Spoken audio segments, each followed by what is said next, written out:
বন্ধুরা, আজ আমি আপনাদের এমন একটা খবর দেব যেটা শুনলে আপনারা অবাক হয়ে যাবেন। আর সেটা হলো, এবার বিধানসভা নির্বাচনে মুসলিম অধ্যুষিত এলাকাগুলোতে ভোটের কন্টেস্ট কার সঙ্গে কার হবে বলে আপনাদের মনে হচ্ছে? ভাবছেন তৃণমূলের সঙ্গে সিপিএম এর, তাই তো? কিন্তু এটা আপনার সম্পূর্ণ ভুল ধারণা।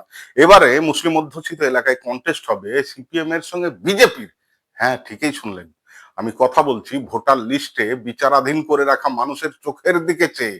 আমি কথা বলছি যাদের বাপ দাদা ঠাকুররা যুগের পর যুগ এই এলাকায় বসবাসের পরেও যাদের ভোটাধিকারকে বিচারাধীন অবস্থায় দেখতে হচ্ছে, তাদের সঙ্গে কথা বলে। আজকের প্রশ্ন একটাই, এই রাজ্যে মুসলিম অধ্যুষিত এলাকাগুলোতে আসলে লড়াই কার সঙ্গে কার? তৃণমূল কি সত্যি ক্ষমতায় ফিরছে, নাকি তাদের জায়গা ইতিমধ্যেই তৃতীয় স্থানে নেমে গেছে? আজ মুর্শিদাবাদ, মালদা, নদিয়া, দুই দিনাজপুর, উত্তর চব্বিশ পরগনা, দক্ষিণ চব্বিশ পরগনা, কলকাতার সংখ্যালঘু অধ্যুষিত অঞ্চলগুলোতে ঢুকলে একটা জিনিস পরিষ্কার হয়ে যাবে আপনাদের কাছে। লড়াই এখন আর ত্রিমুখী নেই, লড়াই এখন বাম আইএসএফ জোট বনাম বিজেপি আর তৃণমূল। তারা দর্শকের আসনে থাকবে। কারণ কি? কারণ তৃণমূল সরকার মুসলিমদের শুধু ভোট ব্যাংক হিসাবে ব্যবহার করেছে এতদিন। সম্মান দেয়নি, নিরাপত্তা দেয়নি, নাগরিক অধিকার ঠিক মতো দেয়নি।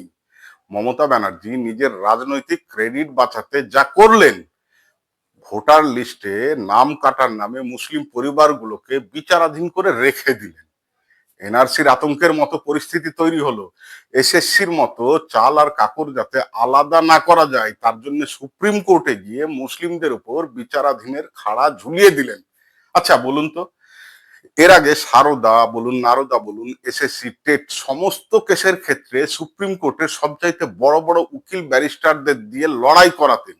আর মুসলিমদের ক্ষেত্রে তিনি নিজে লড়াই করতে গিয়ে মুসলিমদের এক্কেবারে হাসির পাত্র করে তুললেন। এই সহজ ব্যাপারটা কি মুসলিমরা ধরতে পারছে না বলে মনে হচ্ছে আপনাদের? পুলিশ প্রশাসনের ব্যবহার হলো ভয়ের রাজনীতি চালাতে। আজ মুসলিম সমাজ বুঝে গেছে এটা সুরক্ষা নয়, এটা রাজনৈতিক একটা ব্যবহার বা চাল। এবার দেখেনি কেন বামফ্রন্ট আইএসএফ বিকল্প শক্তি হয়ে উঠছে এ রাজ্যে। বা বামফ্রন্ট এবং আইএসএফ এই জোটের শক্তিটা আসলে কোথায়? এদের শক্তিটা আসলে ধর্ম নয়, অধিকার, দয়া নয়, সংবিধান, ভিক্ষা নয়, সম্মান। আর এই জোটের প্রধান স্তম্ভ হলো সিপিআইএম। আর যদি সিপিএম এখন থেকেই সমগ্র অঞ্চলগুলোতে বুথ স্তরে সংগঠন মজবুত করতে থাকে, তরুণ, শিক্ষক, শ্রমিক, সংখ্যালঘুদের সঙ্গে সরাসরি কথা বলে, তাহলে 70 থেকে 100টা বিধানসভা সিট সিপিএম আইএসএফ পেতেই পারে। বাম আইএসএফ জোট সরকার গঠনের কেন্দ্রে চলে আসতে পারে। এটা আবেগ নয়, এটা মাঠের রিপোর্ট। বিজেপি চাই বিভাজন, ভয়, দাঙ্গার রাজনীতি। আর বাম আইএসএফ জোট চাই কাজ, শিক্ষা, স্বাস্থ্য, কর্মসংস্থান, সংবিধানের আইন। এই দুই শক্তির মাঝে তৃণমূল আজ রাজনৈতিকভাবে অপ্রাসঙ্গিক হয়ে পড়ছে ধর্মের রাজনীতি করতে গিয়ে। কেন কি? প্রকৃত উন্নয়ন না করে মন্দির আর হিন্দুত্বের রাজনীতি করতে গিয়ে বিজেপির কাছে তৃণমূল হেরে যাচ্ছে। কেন কি? হিন্দুত্বের প্রতি তো বিজেপির পেটের নেওয়া আছে, সেখানে তৃণমূল গিয়ে কোনো পাত্তাই করতে পারছে না। বন্ধুরা, এই রাজ্যে শ্রমিকের অধিকার এসেছে বাম থেকে, শিক্ষার আসলে আলো এসেছে বাম সময় থেকে, সংখ্যালঘুর নিরাপত্তার বাস্তব রেকর্ড আছে বামেদের সময়কালে। তাই আজ সময় এসেছে আবার বলার, লাল মানেই ভরসা, লাল মানে বিকল্প।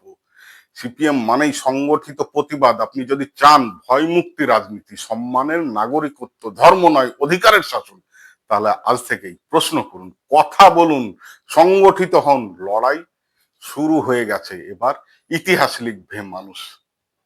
আজকে এই পর্যন্তই। ধন্যবাদ।